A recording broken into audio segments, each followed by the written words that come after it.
Hello friends, welcome to current update. दोस्तों यहाँ पे वर्ग 3 प्राथमिक शिक्षा भर्ती प्राइमरी टीचर का यहाँ पे आपको नोटिफिकेशन आया हुआ है। उसी के रिगार्डिंग यहाँ पे कुछ डिटेल में जानकारी देने वाला हूँ, यानी कि कौन कौन फॉर्म को फिल कर सकता है, कौन कौन भर सकता है। फाइनल ईयर वाले ये लोग फॉर्म भर सकते हैं, नहीं भर सकते। बीएड डीएड को लेकर क्या है, क्या मांगा है, क्या नहीं मांगा, उसके बारे में जानकारी दूंगा। 12वीं पास वाले आवेदन कर सकते हैं क्या, क्या पोस्ट आई है, कुछ नए पोस्ट भी जुड़े हैं क्या, पुराने पोस्ट है, सब कुछ वही चीज़ें मैं आपको डिस्कस करने वाला हूँ। ठीक है, तो यहाँ पे कितना प्रतिशत होना चाहिए, पोस्ट कितनी, सिलेबस क्या, और भी इसके रिगार्डिंग और भी जो अन्य जानकारी होंगी मैं दूंगा। तो आगे बढ़ने के पहले वीडियो को लाइक कर दीजिए, चैनल पर नए हैं तो चैनल को सब्सक्राइब जरूर कर दीजिए। आगे बढ़ने से पहले मैं आपको अनअकैडमी के बारे में बताना चाहूँगा, जहाँ पे आप अपनी प्रिपरेशन कर सकते हैं अनअकैडमी से जुड़ के। हमारा कूपन कोड यूज कर सकते हैं SA30, उसके बारे में आगे डिटेल में जानकारी दूंगा। उसके पहले चलिए ले चलता हूँ सबसे पहले तो आपको वेबसाइट पर, और बताता हूँ वहाँ पे कुछ किस तरीके से आपका नोटिफिकेशन आया हुआ है। देखिए दोस्तों, यहाँ पर रीओपन किया गया है ऑनलाइन फॉर्म को primary school teacher eligibility test 2020 के लिए। ठीक है, स्टार्ट कर रहे, जो फॉर्म की स्टार्ट डेट होगी वो 14 तारीख से स्टार्ट हो जाएगी, 14/12/2021 से। ठीक है, और देखिए दोस्तों, जो पहले इसका फॉर्म भर चुके हैं प्राइमरी स्कूल टीचर यानी कि वर्ग 3 का जो फॉर्म पहले भर चुके हैं, उनको अब इसका फॉर्म नहीं भरना है। ठीक है, जो भी नए स्टूडेंट है उसके बाद से, आपको पता है 2020 में इसका नोटिफिकेशन आया था, उसके बाद से ये लगातार एक्सटेंड होता गया है। अब 2022 में इसका फिर से रूल बुक जारी कर दिया गया, यानी कि आप लोगों के लिए कॉम्पिटिशन बढ़ गया है। और इसकी पोस्ट कितनी होने वाली, ये सारी चीज़ों के बारे में डिटेल में थोड़ा सा आगे जानकारी दूंगा। तो चलिए ले चलता हूँ सबसे पहले तो कि जिसका जो रूल बुक है, यानी कि आपको फॉर्म भरने के लिए क्या क्या चीज़ें जरूरी है, उसके बारे में डिटेल में बता देता हूँ। देखिए यहाँ पे देखिए दोस्तों, ऑनलाइन आवेदन प्रारंभ करने की तिथि 14/12/2021 है। ऑनलाइन आवेदन पत्र भरने की अंतिम तिथि 28/12/2021 है। तो इस दिन तक आपको फॉर्म भर देना। और एक बार फिर से मैं क्लियर कर दूं, जो पहले फॉर्म भर चुके हैं वर्ग 3 का, उनको दोबारा फॉर्म नहीं भरना है। ठीक है, यहाँ पे आपको फीस उसके बारे में यहाँ पे डिटेल में जानकारी दी गई है कि कितना फीस लगेगा। ठीक है, और जो आपका एग्ज़ाम है, देखिए दोस्तों, यहाँ पे 5/3/2022 से फॉर्म हो जाएगा, यानी कि 1 से 1.5 महीना फॉर्म आप लोग का जो एग्ज़ाम चलेगा। और अभी जो फॉर्म भराए जाएंगे तो इसमें और भी ज़्यादा फॉर्म कलेक्ट हो जाएंगे, तो आप लोगों के एग्ज़ाम डेट और भी लंबा चल सकता है। कहीं ना कहीं कॉम्पिटिशन एक प्रकार से आप लोगों के लिए बढ़ाया ही जा रहा है। पर कुछ लोगों के लिए अच्छी बात है कि उनको दोबारा से मौका मिल जा रहा है, जो उस टाइम पर इसका BEd DEd नहीं किए हुए, तो क्योंकि काफ़ी समय बीत चुका है। ठीक है, और देखिए दोस्तों, सबसे पहले तो मैं बता दूं, यहाँ पे वर्ग 1 वर्ग 2 में जब यहाँ से 10-10 हज़ार की पोस्ट समथिंग आई है, तो आप ये मान के चलिए कि जो वर्ग 3 है, ठीक है, ये वर्ग 3 का फॉर्म है। और वर्ग 3 यानी कि प्राथमिक शिक्षा भर्ती पूरा गांव लेवल पे होता है, यानी कि ग्राम पंचायत लेवल पर होता है, और सबसे ज़्यादा स्कूल इसी की होती। तो आप लोग ये बिल्कुल मान के चलिए कि आप लोगों की जो पोस्ट मिलने वाली है वो काफ़ी ज़्यादा मिलने वाली है। तो उसके लिए पोस्ट के रिगार्डिंग बिल्कुल भी टेंशन मत लीजिएगा। आपको समथिंग आप मान के चलिए कि 10 से 15 के पोस्ट तो आप लोगों को देखने को मिल जाएगी प्राथमिक शिक्षा भर्ती के लिए। ठीक है, तो बिल्कुल इसकी तैयारी करना है आप लोगों को अच्छे से, और बिल्कुल आप लोगों को ये लास्ट चांस आप लोगों को मिस नहीं करना है। ठीक है, ये जो लास्ट चांस आपको दोबारा दिया जा रहा है। अब देखिए, आपके पास कौन सी योग्यता होनी चाहिए जिससे आप इसका फॉर्म भर सकते हैं। देखिए, शैक्षणिक योग्यता क्या, व्यापम इसका एग्जाम कराएगा, ये सारी चीज़ें तो पता ही है आपको।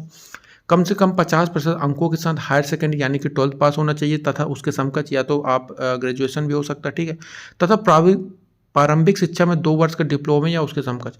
तो देखिए, प्रारंभिक शिक्षा यानी कि आपके पास BEd हो, प्राथमिक शिक्षा में 2 वर्ष का डिप्लोमा यानी कि DEd।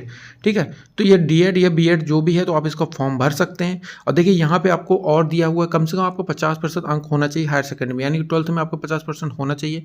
और 50% अंकों के साथ स्नातक तथा शिक्षा स्नातक BEd। ठीक है, BEd जिसने किया उसके लिए राष्ट्रीय अध्यापक शिक्षा परिषद द्वारा मान्यता प्राप्त संस्थान से शिक्षा स्नातक की उपाधि प्राप्त की है, उस पर कक्षा 1 से 5 तक पढ़ाने के लिए अध्यापक के रूप में नियुक्त हेतु विचार किया जाएगा। किंतु इस प्रकार अध्यापक के रूप में नियुक्त व्यक्ति को प्राथमिक शिक्षा के रूप में नियुक्त होने के 2 वर्ष के भीतर राष्ट्रीय अध्यापक शिक्षा परिषद द्वारा मान्यता प्राप्त प्राथमिक शिक्षा में 6 महीने का एक सेतु पाठ्यक्रम ब्रिज कोर्स कराया जाएगा। देखिए दोस्तों, ये बहुत ही ईजी टेस्ट होता है, आप आराम से इसको पास कर जाएंगे अगर 2 वर्ष आप लोगों ने वहाँ पे अध्यापक के रूप में कार्यरत कर लेते हैं तो। ठीक है, 2 वर्ष के अंदर आपका ये आपको पास करना होगा, तो ब्रिज कोर्स होगा। इसको आप करने के बाद तो जो BEd किए होंगे वो भी इसका फॉर्म भर सकते हैं। और याद रखना कि आपके स्नातक में 50% अंक होने चाहिए। और इसमें BEd DEd में किसी प्रकार का परसेंटेज नहीं मांगा है, तो इसमें BEd DEd के लेकर परसेंटेज को कोई दिक्कत नहीं।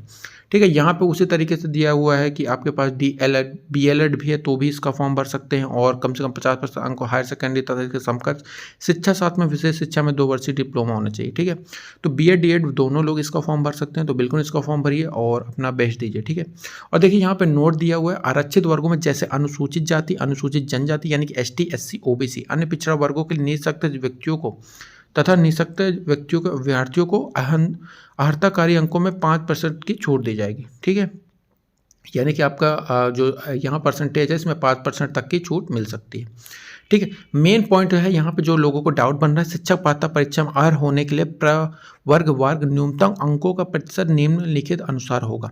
तो देखिए दोस्तों, सबसे पहले तो बात कर लो कि अनुसूचित जाति अनुसूचित जनजाति, यहाँ पे देखिए जो पहला है एसटी ओबीसी के लिए 50% और ये जो 60% दिया गया है ये आपके किसी 10-12 या ग्रेजुएशन के परसेंटेज नहीं बोला गया है। यहाँ पे जो आप लोगों का 150 नंबर का पेपर होने वाला है उसमें आपको कम से कम 50% अंक लाने हैं और अन्य को यहाँ पे 60% अंक लाने हैं। यानी कि अगर आप टीचर बन रहे हैं तो कम से कम एक मिनिमम क्वालिफिकेशन से आप एग्ज़ाम को पास करें, उसके बाद मेरिट तो बनेगी ही बनेगी, वो एक अलग चीज़ है। लेकिन आप ऐसा नहीं होगा कि आप 30 नंबर पा रहे हैं और कोई पेपर उससे ज़्यादा पाया नहीं तो आपका सिलेक्शन हो जाए। कम से कम वो 50% अंक आपको होने ही चाहिए, यहाँ पे ये मांगा गया, ठीक है। जो आपसे पेपर लिया जाएगा उसमें होने चाहिए 50% अंक, तब उसके बाद मेरिट लिस्ट में आपको शामिल किया जाएगा, ठीक है। आगे भी वही दिया गया है, अहंकारी अंक प्राप्त करने का मात्र से नियुक्ति हेतु कोई दावा नहीं किया जाएगा। यहाँ पे अगर आप क्वालिफिकेशन हो जाते हैं तो वहाँ पे मेरिट सूची आएगी, उसके रिगार्डिंग होगा। ये नहीं कि अहंकारी अंक प्राप्त कर लेते हैं तो आप दावा कर दें कि आपका सिलेक्शन हो गया है, ठीक है। ये सारी चीज़ें दी गई हैं। और मध्य प्रदेश राज्य के समक्ष अधिकारी द्वारा जारी वैध जाति प्रमाण पत्र उपलब्ध हो, केवल उन्हें न्यूनतम 50% अहंकारी अंक प्राप्त का लाभ होगा, ठीक है। तो जाति प्रमाण पत्र ये सब चीज़ें आपको कंपलसरी, वो सब आप देख सकते हैं। और जो भी डाउट हो तो आप नीचे पूछ सकते हैं, ठीक है। पेडागोजी और ये भाषा और से रिगार्डिंग वो भी मैं बता दूँ। देखिए इसमें एक चीज़ का बदलाव किया है, नवीन आवेदक करने वाले अभ्यर्थी की न्यूनतम आयु 1 जनवरी 2021 को 18 वर्ष होनी चाहिए, ठीक है। पिछली बार ये 21 वर्ष बोल दिया था, इस बार ये 18 वर्ष कर दिया, एकदम बेस्ट हो गया है। और एक चीज़ और इसमें यह है कि देखिए आप लोगों का जो अगर मैं बात कर लूँ कि जो फाइनल ईयर वाले हैं वो भी इसका फॉर्म भर सकते हैं। इसमें कहीं पे दिया हुआ उसका डिटेल में, रुकिए मैं ढूंढता हूँ और आप लोगों को कंफर्म करा दूंगा कि फाइनल ईयर वाले भी इसका फॉर्म भर सकते हैं। देखिए दोस्तों, उसमें इसमें लिखा हुआ है कि लास्ट ईयर वाले आप लोग फॉर्म भरिए। बट देखिए दोस्तों, पिछली बार भी इनका सीधा सीधा यही होता है कि आप लोगों को फॉर्म भरना है, ठीक है। और जब इसका डॉक्यूमेंट वेरिफिकेशन होगा तब तक आपके पास इसका पूरा क्लियर चीज़ें हो जानी चाहिए। यानी कि आपका 12th कर रहे हैं, ग्रेजुएशन कर रहे हैं और या तो आप बीएड डीएड कर रहे हैं तो वो कंप्लीट होना चाहिए जब आपका डॉक्यूमेंट वेरिफिकेशन हो, ठीक है। तो आप लोग बिंदास फॉर्म भरिए। हो सकता है कि आप लोगों का जो ये डेट है, ये जो मार्च अप्रैल में एग्ज़ाम होने वाले हैं वो भी एक्सटेंड हो सकते हैं, क्योंकि देखिए आपको पता है कि कोविड की नई वेव आने का संभावनाएँ बन रही हैं। तो बिल्कुल आप लोगों को इसके फॉर्म भरने हैं और कुछ भी हो सकता है कि डेट एक्सटेंड हो जाए एग्ज़ाम की। तो आप लोग भर दीजिएगा फॉर्म, क्योंकि इसमें फाइनल ईयर वालों को एलिजिबल माना गया है, ठीक है। कहाँ पे वो लाइन है मेरे को अभी देखने को नहीं मिल रही, मैंने अच्छे से इसको एक बार क्लियर पढ़ लिया था तो मैं आप लोग को बता रहा हूँ। अगर आगे मिल जाता है तो वो भी मैं आप लोग को दिखा दूंगा, ठीक है। और परीक्षा परिणाम नॉर्मलाइजेशन से बनेगा, प्रश्न पत्र के संबंध में अनुसूचित जाति, ठीक है। तो यहाँ पे सारी चीज़ें आपको दी हुई है, परीक्षा परिणाम का प्रकाशन, परीक्षा परिणाम, ठीक है। और जो भी डाउट बनते हैं तो आप लोग हमसे पूछ लीजिएगा, मैं नीचे आपको कमेंट में ज़रूर रिप्लाई दे दूंगा। और हमारे व्हाट्सएप ग्रुप से भी आप लोग जुड़ सकते हैं, ठीक है। तो नीचे अपना नंबर नंबर दिया रहेगा, मेरा नंबर, उस पर आप मैसेज कर सकते हैं, ठीक है। और देखिए दोस्तों, यहाँ पे मैं थोड़ा सा और बता दूँ, जैसे पेपर आप लोगों का कब से कब है, ठीक है। ये तो मैं बता दिया, 2 शिफ्ट में पेपर होंगे, ठीक है। और जैसे अगर इसकी सिलेबस की बात की जाए, देखिए ऑनलाइन एग्ज़ाम सेंटर्स आपके 15-16 एग्ज़ाम सेंटर दिए हुए हैं, तो यहाँ से आप कोई से भी एग्ज़ाम सेंटर चूज़ कर सकते हैं, ठीक है। सिलेबस की बात कर लें तो देखिए दोस्तों, आप लोगों को कुछ इस प्रकार से होगा। बाल विकास शिक्षा साल, चाइल्ड डेवलपमेंट और पेडागोजी होगा, भाषा 1, भाषा 2 और मैथमेटिक्स, और यहाँ पे पर इन्वायरमेंट। तो इसके रिगार्डिंग मैंने बुक भी अपने इसमें यूट्यूब चैनल में डाली हुई, तो आप देख सकते हैं। और लैंग्वेज 1 में अगर आप कोई सा भी लैंग्वेज लेते हैं तो वो लैंग्वेज 2 में नहीं ले सकते, यानी कि लैंग्वेज 1 और लैंग्वेज 1 दोनों अलग अलग होनी चाहिए, जिसके लिए नीचे भाषा दी हुई है। बाल विकास ले सकते हैं, ठीक है। बाल विकास कंपलसरी। हिंदी भाषा लेंगे तो अंग्रेजी भाषा फिर आपको लेनी पड़ेगी, संस्कृत भाषा, उर्दू भाषा, इनमें से आपको फिर एक विकल्प लेना होगा। और गणित आपकी कंपलसरी है, जो कि आपको सभी को देना होगा। और पर्यावरण अध्ययन भी आपका सभी का कंपलसरी, जिसका यहाँ पे सिलेबस दिया हुआ है, ठीक है। और अगर आप लोगों को ये पीडीएफ नहीं मिल पा रही तो मैं यहाँ पे थोड़ा थोड़ा धीमे धीमे चलता हूँ, तो आप लोग इसका स्क्रीनशॉट ले सकते हैं, जिससे कि आप लोग इसका सिलेबस देख सकते हैं, ठीक है। या फिर मैं इसका नोटिफिकेशन पीडीएफ आपको व्हाट्सएप ग्रुप में दे दूँगा। तो देखिए बाल विकास का आप लोग स्क्रीनशॉट ले लीजिए, यहाँ पे ये इसका सिलेबस है और ये इसका यहाँ पे इसका नेक्स्ट सिलेबस है। और हिंदी भाषा का ये सिलेबस है और इंग्लिश का ये सिलेबस है, ठीक है। संस्कृत का ये सिलेबस दिया हुआ है, आप स्क्रीनशॉट ले लीजिए। और ये उर्दू का सिलेबस दिया हुआ है, ठीक है। और ये है, तो यहाँ पे सभी सिलेबस दिया हुआ है। मैथ्स का सिलेबस दिया हुआ है, ये दे ले लीजिए और आपको ये PDF मिल जाएगी आसानी से, कोई दिक्कत नहीं होगी। कोई प्रॉब्लम हो तो आप पूछ सकते हैं। आगे मैं थोड़ा-सा आपको और जानकारी दे देता हूँ, जहाँ पे कुछ जानकारी अगर छूट गई हो उसके बारे में मैं आपको क्लियर कर देता हूँ। जैसे कि अगर मैं बात कर लूँ कि ठीक है, तो B.Ed D.Ed सभी भर सकते हैं। 12वीं पास आवेदन 12वीं पास होने के साथ-साथ आपके पास B.Ed D.Ed होना चाहिए, तो आप फॉर्म भर सक पाएँगे। जैसे कि कुछ पोस्ट और भी होती हैं, जैसे कि प्रयोगशाला शिक्षक की, वो सारी पोस्ट इसमें नहीं आई हैं, वरना सिर्फ 12वीं पास ही इसका आवेदन कर सकते थे। फाइनल ईयर वाले फॉर्म भर सकते हैं, तो बिल्कुल फाइनल ईयर वाले एग्जाम इसका जरूर फॉर्म भर दीजिएगा। ठीक है, कौन कौन फॉर्म भर सकता है इसकी सारी डिटेल मिल गया। प्रतिशत के बारे में बता दिए, पोस्ट कितनी है मैंने बता दिया, सिलेबस क्या है मैंने आपको बता दिया। ठीक है, तो यहाँ पे सारे डाउट क्लियर हो गए हैं। आगे थोड़ा सा मैं आपको और भी जानकारी दे देता हूँ, जिससे आप अपनी सफलता को सुनिश्चित कर सकते हैं अनअकैडमी की सहायता से। तो यहाँ पे लगातार नए नए बैचेज आते रहते हैं। ठीक है, तो यहाँ पे अगर मैं बात करूँ तो MPPSC की प्रिपरेशन आप अनअकैडमी की सहायता से कर सकते हैं।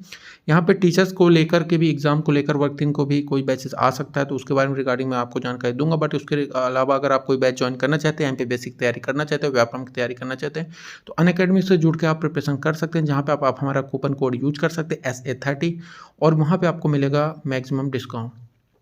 तो यहाँ पे आप देखिए कि यहाँ पे कौन कौन से कोर्सेज आ रहे हैं। 1 दिसंबर से ये कोर्सेज स्टार्ट हो रहे हैं MPPSC के लिए, और भी नए नए कोर्सेज ऐड होते रहते हैं। जैसे कि यहाँ पे क्रैश कोर्स आने की पूरी संभावना है। MP पुलिस सब इंस्पेक्टर का बैच यहाँ पे आ रहा है, तो इन सब बैचेस को आप ज्वाइन कर सकते हैं और हमारा कूपन कोड यूज कर सकते हैं SA30। मिलते हैं अगले वीडियो में, तब तक के लिए जय हिंद, जय भारत, धन्यवाद।